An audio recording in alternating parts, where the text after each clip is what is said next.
खेल जगत के सभी श्रोताओं को प्यार भरा नमस्कार। मैं हूं आपका मेज़बान आसिफ इकबाल। दोस्तों, आज हम जिस खेल की बात करने वाले हैं वो बेहद ख़ास है। पूरी दुनिया में उस खेल की लोकप्रियता है और इस खेल की दीवानगी लोगों के सर चढ़कर बोलती है।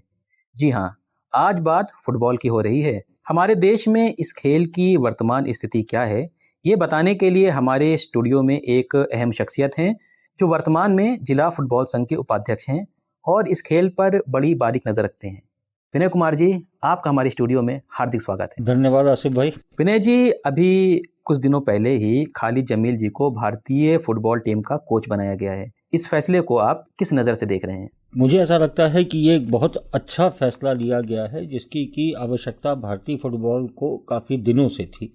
एक बहुत अहम कारण है कि हिंदुस्तान के खिलाड़ियों के मेंटेलिटी को समझना, यहाँ की परिस्थितियों को समझना जितना एक भारतीय कोच के लिए आसान होता है, उतना किसी भी अंतर्राष्ट्रीय कोच से और ख़ास करके यूरोपियन कोचेस से आप वो उम्मीद नहीं कर सकते। क्योंकि जिस बॉडी स्ट्रक्चर के ऊपर यूरोपीय खिलाड़ी हैं, हिंदुस्तान का एटमॉस्फेयर उससे एकदम अलग है।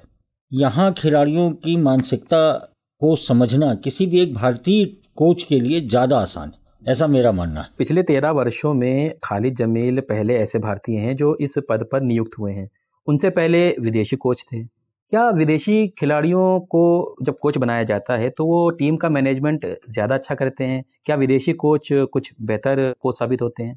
अगर विदेशी कोच बहुत बेहतर साबित हुए होते तो पिछले 13 साल में फुटबॉल, जहाँ तक मुझको याद आ रहा है, अगर रैंकिंग की बात की जाए, इस समय भारत अपने सबसे खराब दौर से गुजर रहा है। इस समय 133वीं रैंकिंग पे हम खड़े हैं। 133वीं जी।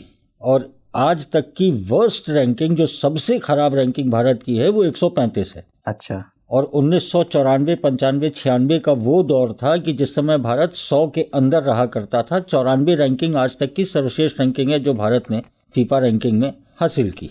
क्या आपको लगता है कि जो अभी खालिद जमील जी को एक भारतीय को कोच बनाया गया, ये फैसला पहले होना चाहिए था? निश्चित रूप से ये फैसला मुझको लगता है कि पहले होना चाहिए था, लेकिन उसमें कुछ और कारण भी हो सकते हैं। क्योंकि अब मैनेजमेंट अगर इतने बड़े फैसले ले रहा है तो उन्होंने भी कहीं ना कहीं इन चीज़ों को देखा होगा। 33 साल की उम्र में सबसे युवा कोच के रूप में 7 साल तक मुंबई एफसी का खालिद जमील साहब ने चार्ज रखा अपने पास। अच्छा। उसके बाद 2017 में ये आइजोल एफसी से जुड़े और आइजोल एफसी आईएसएल की टाइटल की विजेता हुई।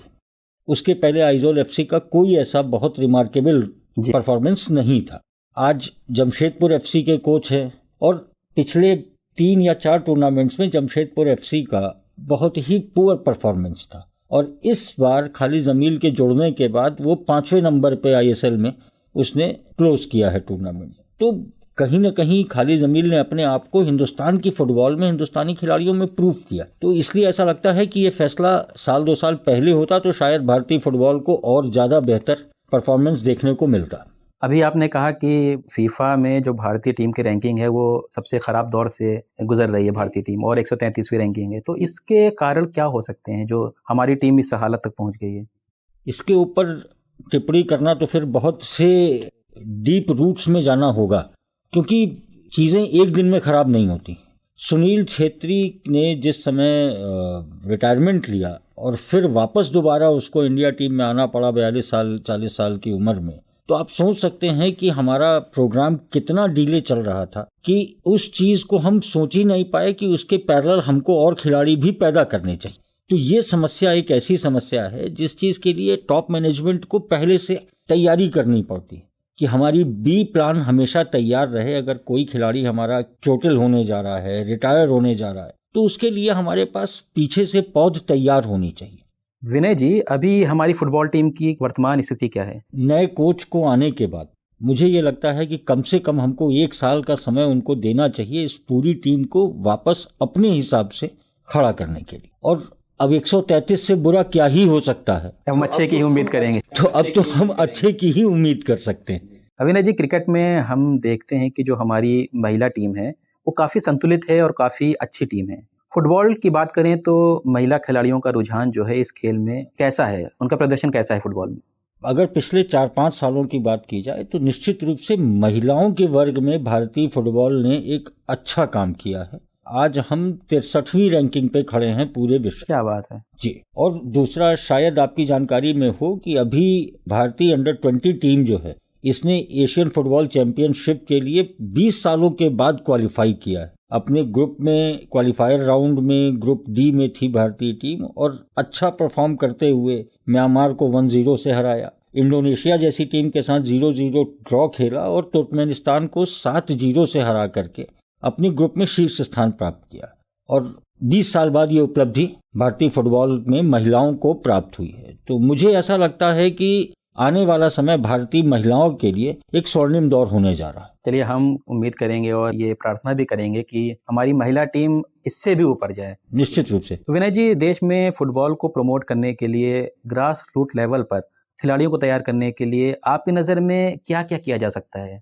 आसिफ भाई, यही एक बहुत बड़ी विडंबना है कि 140 करोड़ के देश में हम 28-30 अच्छे बच्चे नहीं निकाल पा रहे हैं। अगर नीचे के लेवल से, अंडर 14, अंडर 16, अंडर 17 के लेवल से, तो हम ये कल्पना ही नहीं कर सकते कि हमारी सीनियर टीम जो है वो बहुत अच्छा परफॉर्म करेगी, चाहे आज या आने वाले 5 साल के बाद। इस साल खेलो इंडिया का बजट भारत सरकार ने 1000 करोड़ का निर्धारित किया है।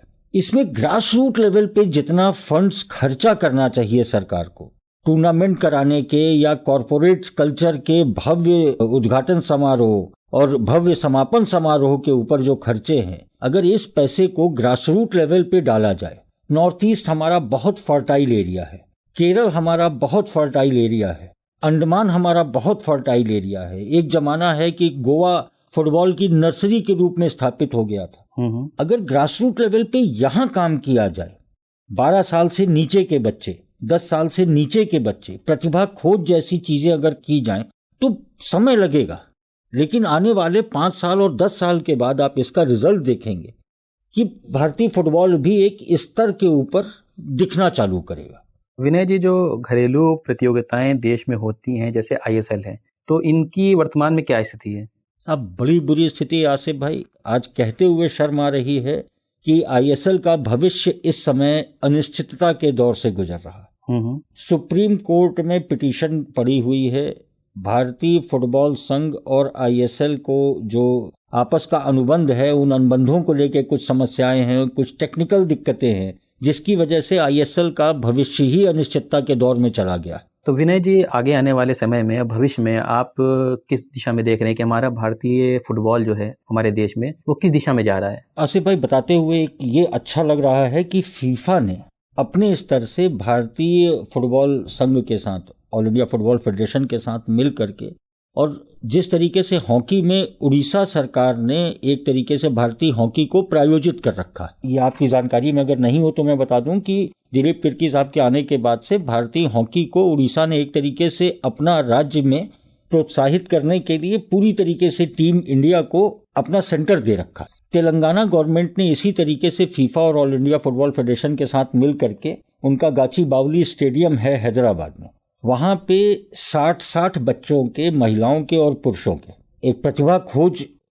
एकेडमी टाइप की एक स्थापित की है अभी, जिसमें अंडर 14 के 30 बच्चे और अंडर 16 के 30 बच्चे लिए जा रहे हैं, जिसमें तेलंगाना का चूंकि वो अपना खर्चा है और अपने स्टेट की तरफ से प्रोत्साहन है, तो 10-10 बच्चे स्टेट के होंगे और बाकी जो भी बच्चे हैं, 50 बच्चे हर गेम में, पुरुष और महिला वर्ग में, वो पूरे भारत से प्रतिभा खोज के अंतर्गत लिए जाएंगे। चूंकि 14 साल और 16 साल के अंदर के बच्चों के लिए ये एकेडमी खुल रही है, तो ये उम्मीद की जा सकती है कि फीफा और ऑल इंडिया फेडरेशन अगर इसको अच्छे से दिशा देगा तो निश्चित रूप से आगे आने वाले 4-5-6 साल के बाद जब ये बच्चे सीनियर लेवल पे पहुंचेंगे तो फुटबॉल का भविष्य भी कुछ बेहतर दिखाई देगा। विनय जी, हम तो बेहतरी की ही उम्मीद करेंगे और ये पूरी उम्मीद करेंगे, प्रार्थना करेंगे कि आने वाला जो समय है उसमें भारतीय फुटबॉल की दशा सुधरे और बेहतरी की ओर ले जाए, और हम वो समय भी देखें कि जब हमारी राष्ट्रीय टीम ऊंचाइयों को छुएगी। इसी उम्मीद के साथ विनय जी, हम आपका शुक्रिया अदा करते हैं कि आप हमारे स्टूडियो आए, आपने हमारे श्रोताओं के लिए इतनी बहुमूल्य जानकारी दी। आपका धन्यवाद। श्रोताओं, आगे इसी कार्यक्रम में सुनिए साप्ताहिक खेल समाचार। आगामी एशिया कप के लिए चयनकर्ताओं ने 19 अगस्त को 15 सदस्यीय भारतीय टीम का ऐलान कर दिया है। टीम के कप्तान सूर्य कुमार यादव होंगे, वहीं उप कप्तान शुभमान गिल को बनाया गया है। मध्यक्रम के मजबूत बल्लेबाज